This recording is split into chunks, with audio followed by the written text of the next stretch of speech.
1982년 봄, 충청북도 충주시 동량면 대전리. 지금은 충주호, 깊은 수면 아래 고요히 잠들어 있지만 그 시절 이곳은 여전히 따뜻한 숨결을 간직한 마을이었다.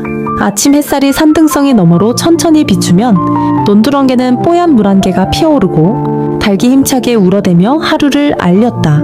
부지런한 아낙네들은 부뚜막에 불을 지피고 가마솥에서 된장찌개가 보글보글 끓어올랐다. 그 구수한 냄새는 좁은 골목마다 번져나가며 아이들을 깨웠다. 아이들은 허둥지둥 신발을 챙겨 신고 학교로 향했고 작은 책보가 바람에 출렁였다. 마을 어귀에는 오래된 느티나무 한 그루가 서 있었다. 수백 년을 버틴 듯한 두터운 줄기와 구불구불한 가지들은 마을의 수호신 같았다. 그 그늘 아래에서는 노인들이 모여 막걸리 잔을 돌리고 지난 겨울의 고생담이나 세상 돌아가는 이야기를 나누곤 했다. 올해는 날씨가 좋아 보이네. 한 노인이 말하면 다른 노인은 그래도 장마가 길면 농사가 힘들지 라며 걱정을 보탰다. 그 속에서 세월은 천천히 그러나 끊임없이 흘러갔다. 대전리 사법 23번지 집 앞마당에 감나무 두 그루가 서 있던 집. 그 집의 아들 수연은 이제 20살을 갓 넘긴 청년이었다. 겨울 내내 충주 읍내와 제천을 오가며 품팔이로 돈을 벌어왔고 그 돈을 아버지에게 건네며 올해는 자신이 논밭을 책임지겠다고 다짐했다. 아버지, 이제 제가 해야 할 때입니다. 올해 보내기는 제가 맡겠습니다. 이 땅은 제가 지켜낼 겁니다. 수연의 말은 단호했고 그의 눈빛에는 확고한 결의가 담겨 있었다. 아버지는 수연을 똑바로 바라보며 느릿하게 고개를 끄덕였다. 그래, 네가 이렇게 말해주니 참 든든하다. 하지만 농사는 마음처럼 쉽지 않다. 봄 가뭄, 여름 장마, 가을 태풍까지 다 견뎌야 한다. 그래도 네가 하겠다니 믿어보마. 아버지의 목소리에는 무거운 경험과 함께 은근한 자부심이 묻어났다. 수연은 그 말에 미소를 지었고 손에 쥔 흙덩이를 꼭 움켜쥐었다. 마을의 하루는 그렇게 시작되었다. 남한강 지류를 따라 흐르는 물줄기는 여전히 맑고 강가에서는 아이들이 소리치며 놀았다. 물수제비를 뜨는 아이들의 웃음소리가 메아리쳤고 뱃사공은 노를 저으며 사람들을 맞은편 마을로 실어 날랐다. 아낙네들은 빨래방망이로 옷을 두드리며 흥겨운 노래를 불렀다. 어화둥둥 내 사랑아 하는 소리가 강물에 부딪혀 돌아왔다. 그 풍경 속에서 수연은 어릴 적부터 마음속에 품어온 이웃집 처녀 영희를 떠올렸다. 단아한 모습으로 교회에서 오르간을 치던 장터에서는 어머니를 도와 장사하던 그녀. 봄 햇살처럼 환한 미소는 언제나 수연의 마음을 설레게 했다. 수연은 아직 그 마음을 드러내지 못했지만 올해는 꼭 자신의 감정을 전하고 싶다고 속으로 다짐했다. 대전리의 봄은 그렇게 평화로움과 소박함 속에서 하루하루 깊어지고 있었다.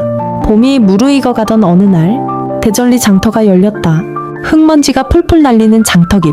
양옆으로 좌판이 늘어서고 아낙네들은 집에서 가져온 나물, 된장, 달걀을 내놓았다. 상인들은 커다란 주머니를 어깨에 메고 막걸리요, 고등어요 하고 소리를 질러댔다. 아이들은 군것질거리를 손에 쥐고 어른들 틈을 헤집으며 뛰어다녔다. 장터는 그야말로 온 마을의 심장 같은 곳이었다. 그날 수연도 집에서 직접 기른 무와 배추를 짊어지고 장터로 나왔다. 땀에 젖은 이마를 닦으며 좌판을 둘러보던 순간 그는 영희를 발견했다. 영희는 어머니 곁에서 장독에 담아온 고추장을 팔고 있었다. 햇살이 그녀의 이마에 내려앉아 은은하게 빛나고 웃음소리에 보조개가 패였다. 수연의 심장은 그 순간 크게 뛰었다. 수현아 이리 와. 무척 싱싱해 보이네. 영희의 어머니가 먼저 그를 불렀다. 네 아주매 언니, 올봄에 밭이 잘 되어 이렇게 튼실하게 컸습니다. 수연은 정중히 대답했다. 그러자 영희가 장난스럽게 말을 덧붙였다. 농사꾼 손이 좋으니 무도 더 잘 자라는 거지. 수연은 얼굴이 붉어졌고 그 말에 장터의 소음이 잠시 멀게만 느껴졌다. 점심 무렵 장터 한쪽에서는 풍물패가 붓가장구를 두드리며 흥을 돋웠다. 남자들은 막걸리 사발을 기울이며 흥겨운 민요를 따라 불렀고 아이들은 그 장단에 맞춰 춤을 췄다. 그 속에서도 수연의 눈은 영희에게서 떨어지지 않았다. 영희 역시 그 시선을 모른 척할 수 없었다. 잠시 짬이 나자 두 사람은 장터 뒷길을 함께 걸었다. 오늘도 참 덥네. 그래도 너랑 같이 있으니까 좋다. 수연이 조심스레 말을 꺼냈다. 나도 그래. 장터는 늘 시끄럽지만 네가 옆에 있으면 괜히 마음이 편안해져. 영희는 작은 목소리로 대답했다. 둘 사이에는 짧지만 깊은 침묵이 흘렀다. 눈빛이 마주칠 때마다 설레는 감정이 더 커져만 갔다. 며칠 뒤 일요일 아침, 교회 종소리가 마을에 울려 퍼졌다. 마을 사람들은 말끔히 손수건으로 얼굴을 닦고 아이들은 깨끗한 옷을 입었다. 교회 안에는 나무 벤치와 낡은 오르간이 있었는데 그 오르간에 앉은 이는 다름 아닌 영희였다. 그녀의 손끝에서 흘러나오는 선율은 맑고 고요했다. 수연은 맨 뒷자리에 앉아 그녀의 모습을 바라보다 가슴이 먹먹해졌다. 예배가 끝난 뒤 수연은 용기를 내어 영희를 기다렸다. 교회 뒷마당에는 살구나무가 꽃을 터뜨리고 있었다. 바람에 꽃잎이 흩날릴 때 그는 조심스럽게 물었다. 영희야, 넌 앞으로 어떤 삶을 살고 싶어? 영희는 잠시 고개를 숙이다가 대답했다. 나는 가족과 함께 이 마을에서 평범하게 살고 싶어. 아침에 눈 뜨면 산을 보고 저녁이면 강가에 앉아 노을을 보는 그런 삶. 그리고 그녀는 잠시 머뭇거리다 수연을 바라보았다. 그리고 누군가 옆에 있어준다면 더 좋을 것 같아. 그 순간 수연의 가슴은 불타오르는 듯했다. 그러나 그는 끝내 대답을 하지 못하고 그저 고개를 끄덕이며 미소 지었다. 마을의 공동체는 여전히 활기를 띠고 있었다. 모내기철이 다가오자 청년들은 서로 논두렁을 오가며 힘을 보탰다. 경운기가 들판을 울리고 아이들은 흙탕물 속에서 장난을 치며 깔깔 웃었다. 저녁 무렵이면 마을 어귀의 느티나무 아래서 어른들이 모여 막걸리를 나누며 이야기를 나눴다. 올해 농사는 잘 되려나? 조상 대대로 지켜온 이 땅만큼은 잃을 수 없지. 웃음과 걱정이 뒤섞인 목소리들이 어둠 속에 녹아들었다. 그러나 그 평화로운 일상 속에서 보이지 않는 불안이 조금씩 스며들고 있었다. 읍내에서 돌아온 이장이 신문을 품에 안은 채 무거운 얼굴로 마을을 걸어다니고 있었기 때문이다. 1982년 늦봄, 마을에는 서서히 낯선 불안이 깃들기 시작했다. 읍내에서 신문을 들고 돌아온 이장이 무거운 얼굴로 마을 회관 앞에 서 있었다. 사람들은 호기심과 걱정을 안고 모여들었다. 이장이 신문을 펼쳐 보이며 낮은 목소리로 말했다. 이게 오늘자 기사요. 충주댐을 건설한다네. 남한강을 막아 큰 호수를 만든다 하오. 순간 회가 나는 술렁이었다. 누군가는 귀를 의심했고 누군가는 분노를 터뜨렸다. 우린 어쩌라는 거요? 조상대대로 지켜온 땅을 버리라니. 이 논밭이 우리 목숨줄인데 보상금 몇 푼으로 대신할 수 있겠소? 노인들의 얼굴에는 절망이 번졌고 젊은이들의 눈에는 분노와 혼란이 교차했다. 집으로 돌아온 수연의 아버지는 깊은 한숨을 내쉬었다. 이 땅을 지켜야 하는데 나라에서 한다니 우린 어찌할 도리가 없구나. 수연은 주먹을 불끈 쥐었다. 그는 평생 이곳에서 농사짓고 살겠다고 다짐했건만 하루아침에 터전이 사라질 위기에 놓였다. 며칠 뒤 강가에서 영희와 마주한 수연은 울적한 얼굴을 감추지 못했다. 영희는 빨래를 하던 손을 멈추고 조심스레 물었다. 아, 수연아, 정말 우리 마을이 물에 잠기게 되는 걸까? 수연은 한참을 침묵하다가 대답했다. 신문에도 났고 이장님도 사실일 거라 하시네. 하지만 난 못 믿겠어. 믿고 싶지도 않아. 만약 이주해야 한다면 넌 어떻게 할 거야? 난 떠나지 않을 거야. 이 땅은 아버지와 어머니가 피땀으로 일군 곳이야. 내 손으로 지켜낼 거야. 영희의 눈가에 눈물이 맺혔다. 우리 가족이 도시로 가자고 하면 나는 너와 떨어져야 하는 거야? 수연은 그녀의 손을 꼭 잡으며 목소리를 낮췄다. 아니, 영희야, 마을이 잠긴다 해도 우리의 사랑까지 잠기게 두진 않을 거야. 네가 어디로 가든 난 따라가겠다. 약속한다. 정말이지? 우리 둘이 함께라면 괜찮은 거지? 그래. 물길이 아무리 거세도 우린 함께 건널 거야. 그날 석양은 붉게 타올라 강물 위에 번졌다. 마치 마을 전체가 불길에 휩싸이는 듯 불안한 빛깔이었다. 그러나 두 사람의 마음속에는 꺼지지 않는 희망의 불씨가 타올랐다. 그 후로도 마을 사람들은 매일같이 회관에 모여 대책을 논의했다. 어떤 이는 보상금을 받아 도시로 가겠다고 했고 어떤 이는 끝까지 버티겠다고 목소리를 높였다. 젊은이들 사이에서도 갈등이 번졌다. 듀나야 산다.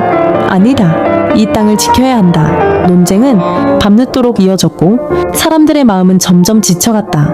하지만 그 와중에도 수연과 영희는 서로를 붙잡았다. 강가에서, 장터에서, 교회 뒷마당에서 그들은 짧은 시간을 소중히 여기며 더 깊이 사랑을 확인했다. 마을이 사라져도 우리 사랑은 사라지지 않는다는 약속이 두 사람의 심장을 뜨겁게 만들었다. 봄이 저물고 여름이 다가오자 강바람은 더욱 거칠어졌다. 들판은 여전히 푸르렀지만 마을 사람들의 마음은 무거운 돌덩이처럼 짓눌려 있었다. 그리고 결국 그들이 두려워하던 시간이 성큼 다가오고 있었다. 2부 예고편 1983년 여름 대전리 마을 회관 앞 흰 모자를 쓴 공무원들이 측량기를 세우고 마을 지도를 들여다본다. 보상금, 이주 날짜, 갈라지는 주민들의 의견, 분노와 체념이 교차하는 가운데 수영과 영희는 운명을 바꿀 선택의 기로에 서게 된다.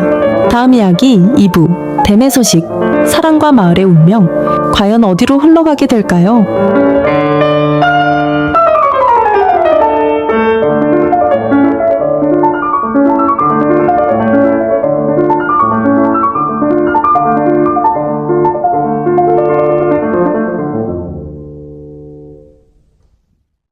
1983년 여름 대전리의 공기는 유난히 무거웠다.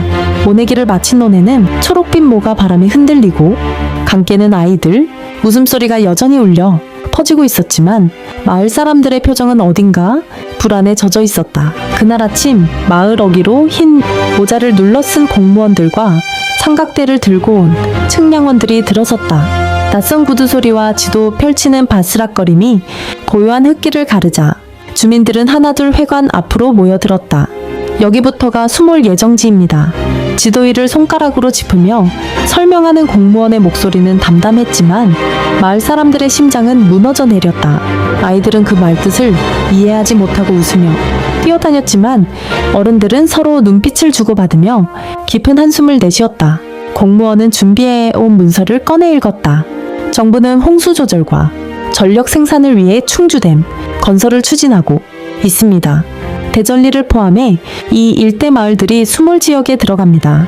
여러분께는 합당한 보상금을 지급하고 새 정착지를 마련할 계획입니다. 이주 가구는 약 4천여 가구, 인원으로는 2만 6천 명 이상이 될 것으로 예상됩니다. 보상금이 무슨 소용이요? 순간 백발의 노인 하나가 벌떡 일어나 외쳤다. 그의 이름은 박노인. 마을에서 가장 연로한 어른 중 한 분이었다. 조상 대대로 지켜온 이 땅이요. 이 논두렁, 이 선산, 이 강가가 다 우리의 피와 땀으로 이어진 삶인데 그걸 돈 몇 푼으로 대신할 수 있단 말이오. 그의 떨리는 목소리에 곳곳에서 탄식이 흘러나왔다. 그러자 젊은 청년 하나가 소심하게 입을 열었다. 그래도 도시로 나가면 애들 학교도 더 잘 다니고 전기도 수도도 편리하지 않겠습니까? 언제까지 이렇게 흙길에서 장작불에만 매달려 살 순 없잖아요. 그 말에 순식간에 공기가 팽팽해졌다. 한쪽에서는 맞는 말이지라는 수군거림이, 다른 쪽에서는 조상 욕보이는 소리하지 마라는 꾸짖음이 뒤섞였다. 한 할머니는 눈가를 훔치며 말했다. 나는 이 마을에서 태어나고 이 마을에서 자라서 이 마을에서 죽을 줄만 알았는데 이제 어디 가서 눈을 감아야 한단 말이냐. 그 목소리에 나이 지긋한 주민들은 고개를 끄덕이며 함께 울먹였다. 시니어 세대에게 고향은 단순한 땅이 아니라 한평생의 기억과 추억이 담긴 인생 그 자체였기 때문이다. 수연은 회관 구석에서 이 모든 광경을 바라보고 있었다. 젊은 청년들의 갈등, 노인들의 눈물, 공무원의 무심한 설명까지 모든 것이 가슴을 무겁게 짓눌렀다. 그는 마음속으로 소리쳤다. 정말 이 마을이 사라지는 걸까? 내가 뛰놀던 강가도, 영희와 함께 웃던 장터도, 교회 뒷마당도 다 물속에 잠긴단 말인가? 그날 밤 집으로 돌아온 수연은 아버지와 마주 앉았다. 방 안에는 희미한 등잔불이 흔들리고 창밖에서는 풀벌레 소리가 끊임없이 울려 퍼졌다. 아버지, 정말 떠나야 합니까? 아버지는 담배 연기를 길게 내뿜으며 말없이 잠시 앉아 있다가 낮게 대답했다. 수연아, 나는 이 땅을 떠날 수가 없다. 여기에 너희 조상 묻혀 있고 네 어머니와 나도 평생 흙을 만지며 살아왔지.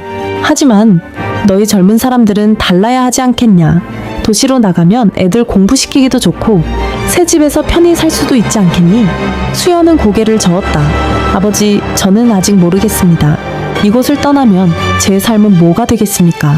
저는 이 땅에서 농사 짓고 강가에서 살고 영희와 함께 미래를 꾸리며 살고 싶습니다. 여기가 없으면 저는 어디에도 뿌리를 내리지 못할 겁니다. 아버지는 그의 말에 한숨을 내쉬며 등을 두드렸다. 마음은 알겠다, 아들아. 하지만 세상은 내 마음대로 되지 않는다. 이게 나라가 하는 일인데 우린 어찌할 도리가 없구나. 며칠 후 수연은 영희와 강가에서 다시 만났다.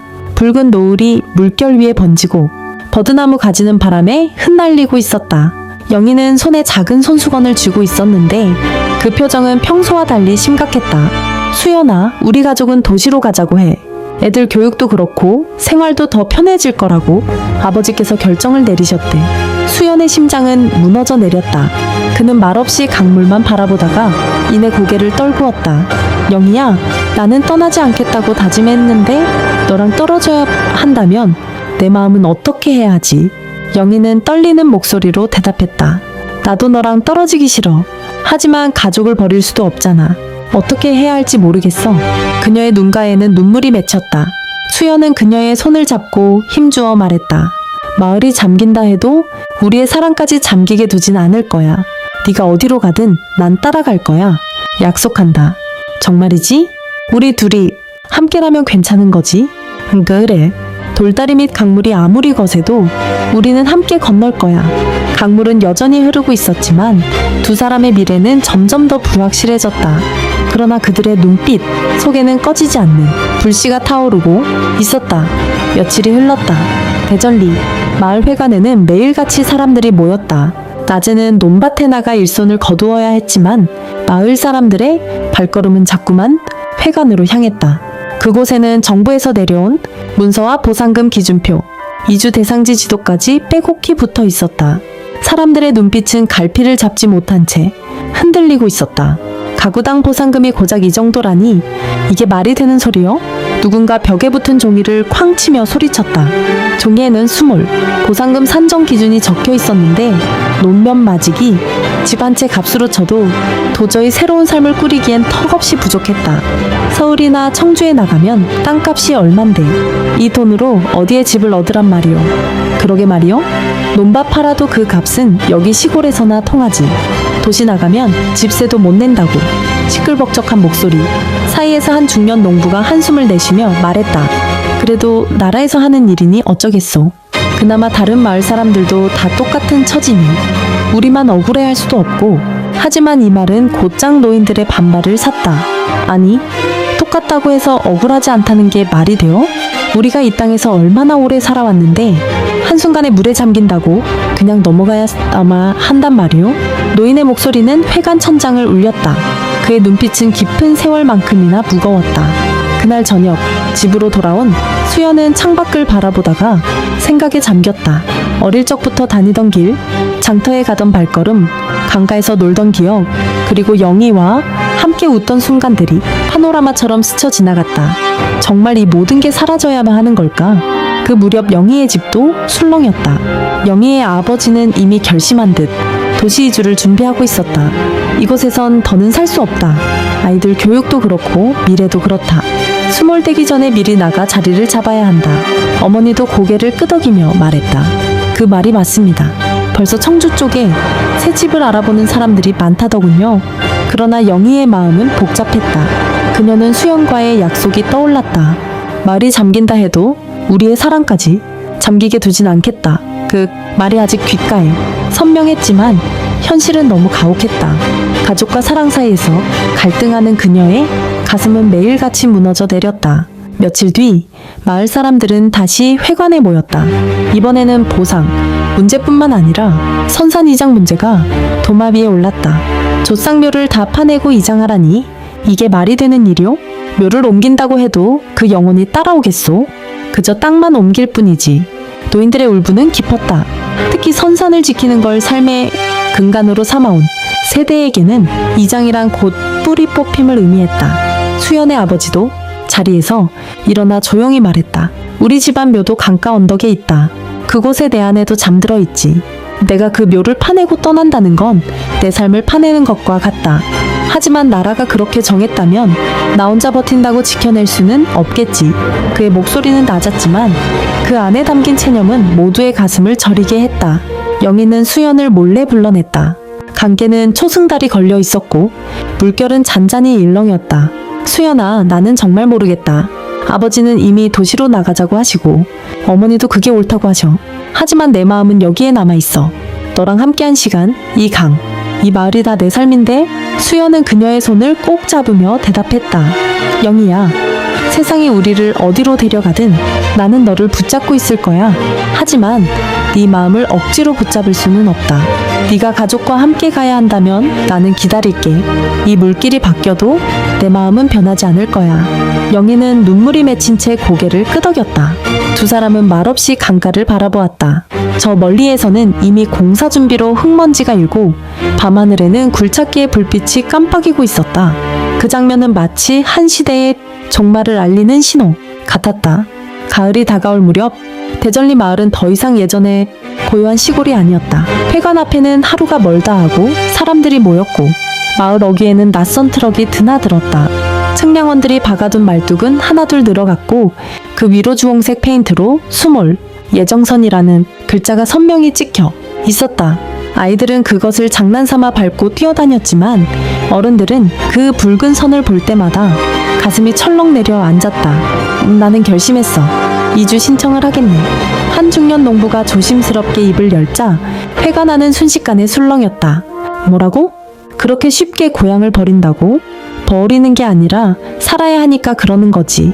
애들이 중학교, 고등학교 다니려면 결국 도시로 나가야 해. 나라가 이렇게 밀어붙이는데 우리가 어쩌겠나. 그의 말의 절반쯤은 고개를 끄덕였고 나머지는 얼굴이 붉어져서 손을 떨었다. 박노인이 자리에서 일어나 지팡이를 힘껏 내리쳤다.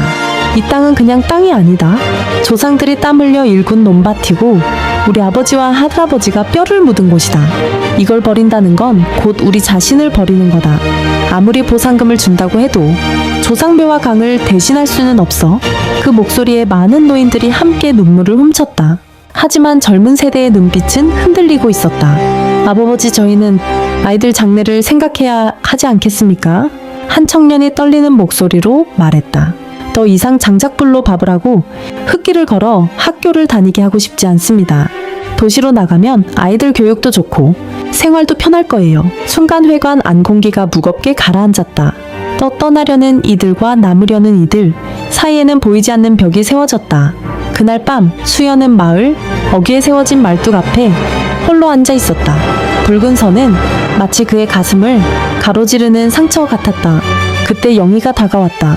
손에는 작은 등불이 들려 있었고 그녀의 얼굴은 걱정으로 물들어 있었다. 수연아, 아버지께서 이주 신청서를 내셨대. 수연의 눈빛이 흔들렸다. 정말 떠나야 한단 말이야? 영희는 고개를 떨구며 대답했다. 아버지는 도시로 가야 산다고 하셔. 나도 가족을 버릴 수는 없어. 하지만 너랑 헤어지는 건 상상조차 하기 싫어. 수연은 그녀의 두 손을 꼭 잡았다. 영희야, 나는 이곳을 떠날 수 없다. 아버지와 어머니, 조상들이 계신 이 땅을 지켜야 한다. 하지만 네가 떠나야 한다면 난 너를 기다리겠다. 아무리 강물이 마을을 삼킨다 해도 내 마음은 변하지 않을 거야. 영희의 눈물이 손등 위로 떨어졌다. 두 사람은 서로를 끌어안았지만 등 뒤에서 들려오는 굴착기의 굉금이 그 순간을 가차없이 갈라놓았다. 밤에도 공사는 멈추지 않았고 불빛은 별빛을 대신해 마을을 뒤덮었다. 며칠 뒤 첫 번째 이주 가족이 마을을 떠났다. 소박한 살림살이를 가득 싣은 트럭이 흙길을 벗어나자 남은 이들은 말없이 그 뒷모습을 바라보았다. 어떤 이는 손을 흔들었고 어떤 이는 눈물을 닦았다. 남아있는 사람들의 가슴 속엔 두려움과 분노, 그리고 어쩔 수 없는 체념이 교차했다. 수연의 아버지는 저녁상에서 무겁게 말했다. 이제 곧 우리 차례도 올 게다. 나는 끝까지 남고 싶지만 네 어머니 묘도, 조상묘도 다 파내야 한단다. 그게 참을 수 없이 서글프구나. 수연은 대답하지 못한 채 밤만 뜨고 있었다. 그의 마음속에는 영희의 얼굴이 떠올랐다. 정말 헤어져야 하는 걸까? 아니면 나도 떠나야 하는 걸까? 밤하늘에 달빛이 흐릿하게 비치는 사이 강물은 이미 불어나 있었다. 물가에 서 있던 나무들의 뿌리가 드러나며 휘청였고 사람들은 수몰의 징조를 피부로 느끼기 시작했다. 아이들의 웃음소리 대신 멀리서 울려 퍼지는 기계음이 마을을 덮었다. 헐레지나 3편 예고 멘트. 마침내 2주가 본격적으로 시작된다. 떠나는 사람과 남으려는 사람, 그리고 갈라질 수밖에 없는 사랑. 대절리 사람들의 운명은 어디로 향하게 될까? 다음 화 3부 2주의 갈림길에서 이어집니다.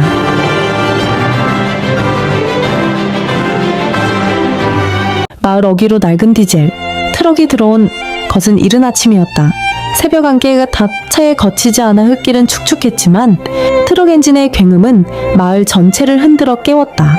적재함에는 담요와 밧줄이 준비돼 있었고 오늘은 몇몇 집이 고향을 떠나는 날이었다. 아이들은 상황을 알 리 없었다.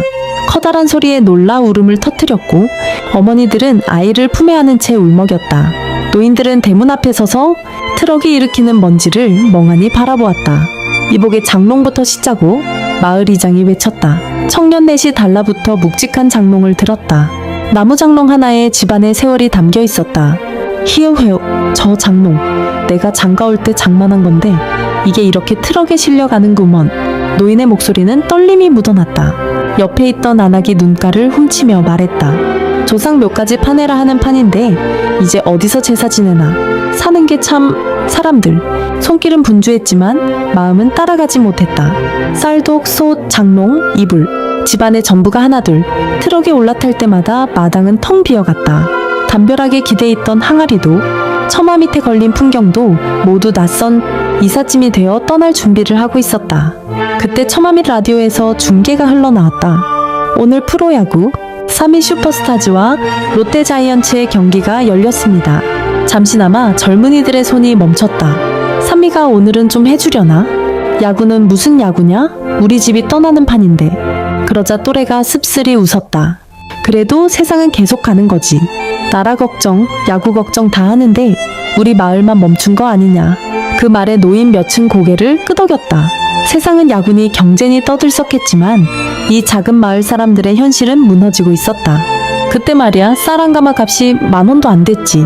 버스 한 번 타는 것도 몇십 원이면 됐고 그 돈이 귀에서 걸어 다니는 게 더 많았어. 그런데 나라에서는 보상금이랍시고 몇 푼 쥐어주고 우리를 쫓아내는 거야. 허리가 굽은 노인의 말에 주변 사람들의 눈이 젖었다. 우리 뉴스에서는 잘 산다느니 곧 컬러 TV 시대라느니 떠드는데 우리 마을은 아직 흑백 TV 한 대만 있어도 부자라고 불렀다니까. 그래서 온 동네가 한 집에 모여 앉아 야구 중계를 보곤 했지. 이 말에 젊은이들도 잠시 웃음을 보였지만 금세 씁쓸함이 덮쳤다. 수연은 마당 한켠 책더미를 정리하다가 손을 멈췄다. 그 속에는 영희와 주고받은 편지와 책이 섞여 있었다. 그는 망설이다가 사랑 손님과 어머니 한 권을 가슴에 꼭 끌어안았다. 영희와 함께 웃으며 읽었던 책이었다. 영희는 맞은편 마당에서 빨래감을 걷고 있었다. 집안은 도시로 나가기로 이미 결심했지만 그녀 마음은 수연을 두고 떠날 수 없다는 생각으로 무너져 있었다. 우리가 떠나면 다시 만날 수 있을까? 속으로 중얼거린 그 말은 끝내 입 밖으로 나오지 않았다. 짐이 실릴수록 주민들 사이에 원망이 터졌다. 보상금이라니 노남 마직이 값밖에 안 돼. 그러게 말이야. 나라가 정신없다더니 아웅산 테러니 뭐니 해서 뉴스는 시끄럽고 우리 얘기는 어디에도 없어. 그 순간 젊은 장정이 중얼거렸다. 도시 나가면 그래도 희망이 있지 않겠어? 애들은 좋은 학교 보낼 수 있고. 그러자 옆에 있던 노인은 눈을 치켜떴다. 희망이 땅을 버리는 데서 나오겠냐? 조상피가 벤 논밭을 내어주고 무슨 희망이 남는다고. 세대 간 갈등은 그날따라 더 뚜렷했다. 젊은이들은 도시의 전등불을 희망이라 믿었지만 노인들은 무너지는 마을을 보며 가슴이 찢어졌다. 짐이 다 실리자 트럭 기사가 시동을 걸었다. 엔진 굉금과 함께 흙먼지가 치솟았다. 아이가 울음을 터뜨리자 어머니는 아이를 안고 달래듯 말했다. 야예야 오지 마라. 어디든 가면 또 집이 있겠지. 그러나 그 목소리마저 떨리고 있었다. 수연은 마지막으로 마당을 돌아보았다. 담벼락 낙서, 지붕기와 바람에 흔들리던 풍경, 모든 것이 눈에 새겨졌다. 영희와 눈이 마주쳤을 때 두 사람은 말없이 눈빛만 주고받았다. 그리고 마을의 첫 번째 트럭이 먼지를 일으키며 떠나갔다. 그 흙먼지 속에는 고향과 삶, 사랑까지도 함께 흔들리고 있었다. 트럭이 떠난 뒤에도 마을은 여전히 어수선했다. 먼지 속에 묻혀간 짐더미와 함께 삶이 흔들렸지만 아직 집을 지키고 있는 사람들도 많았다. 짐을 꾸리지 못한 집, 조상묘를 어쩌지 못해 발을 동동 구르는 집, 보상금 액수를 두고 분통을 터뜨리는 집. 남은 사람들의 마음은 제각각 흩어져 있었다. 며칠 뒤 결국 마을 사람들은 회관에 모였다. 앞줄에는 얼굴이 굳은 노인들이 앉아 있었고 뒤편에는 젊은 세대가 아이를 안은 채 서 있었다. 방 안 공기는 눅눅했고 전등 불빛은 깜빡이며 사람들의 불안한 마음을 그대로 드러내는 듯했다. 모두의 시선은 앞쪽 지적도를 펼쳐놓은 공무원들에게 쏠려 있었다. 여러분, 충주댐은 국가적인 사업입니다. 공무원의 목소리는 단단했다. 수도권과 충청 일대에 물을 공급하고 나라 발전에 큰 보탬이 될 겁니다. 여러분의 희생이 결코 헛되지 않습니다. 그 말이 끝나기가 무섭게 앞줄에 앉은 김노인이 손을 번쩍 들며 목소리를 높였다. 희생이라니 말은 좋소. 보상금이라며 내민 돈이 논 한 마지기 값도 안 되는데 그걸로 어디 가서 살라는 겁니까? 순식간에 방 안이 술렁였다. 맞아. 묘도 파헤치라 하고 집도 버리라니. 이게 무슨 날벼락이야? 목소리들이 겹쳐 울려 퍼졌다. 공무원은 난처한 듯 서류를 뒤적이며 또박또박 말했다. 보상금은 법에 따라 산정된 겁니다. 현 시세를 기준으로 책정된 것이고 가구별로 차등이 있습니다. 불만이 있으셔도 절차를 따라주셔야 합니다. 그러자 젊은 장정 하나가 벌떡 일어섰다. 저처럼요? 절차대로라면 우린 어디로 갑니까? 지금 돈으론 읍내방 한 칸도 못 얻어요. 서울은 꿈도 못 꾸고. 순간 구석에서 아이 울음소리가 터져나왔다. 아이를 안고 있던 젊은 엄마가 등을 두드리며 달래고 있었지만 회관을 짓누르는 긴장감은 가라앉지 않았다. 영희는 창가에 앉아 있었다. 그녀는 사람들의 고성과 공무원의 말보다 창밖 들판을 오래 바라봤다. 볕에 반짝이는 논물, 점점 노랗게 익어가는 벼 모두 곧 사라진다 했다. 눈가에 눈물이 맺히자 옆에 앉은 수연은 그녀 손을 살짝 잡았다. 손끝의 떨림이 두 사람 사이를 가득 채웠다.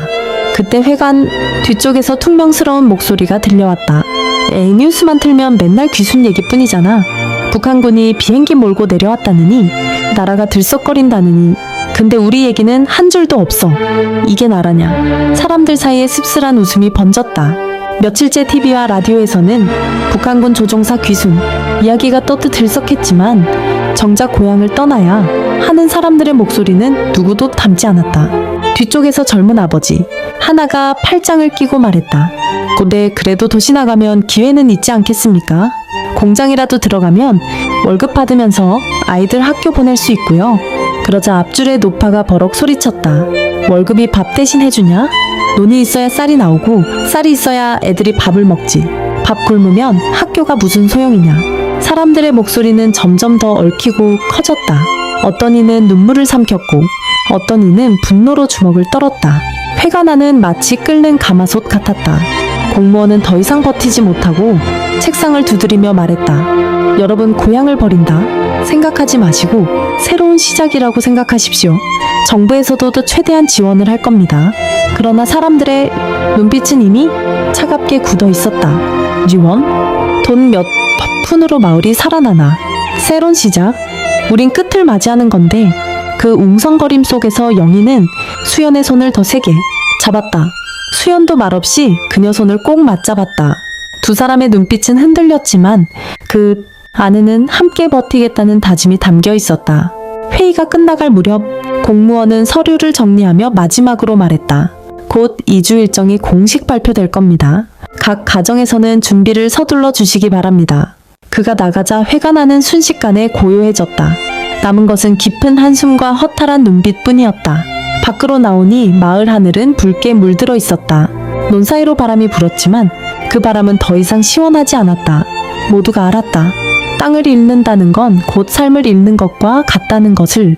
마을에 밤이 내렸다. 논둑 사이로 퍼져가는 개구리 울음, 강물 위로 피어오르는 옅은 안개, 초가집 지붕 위로 깔린 달빛.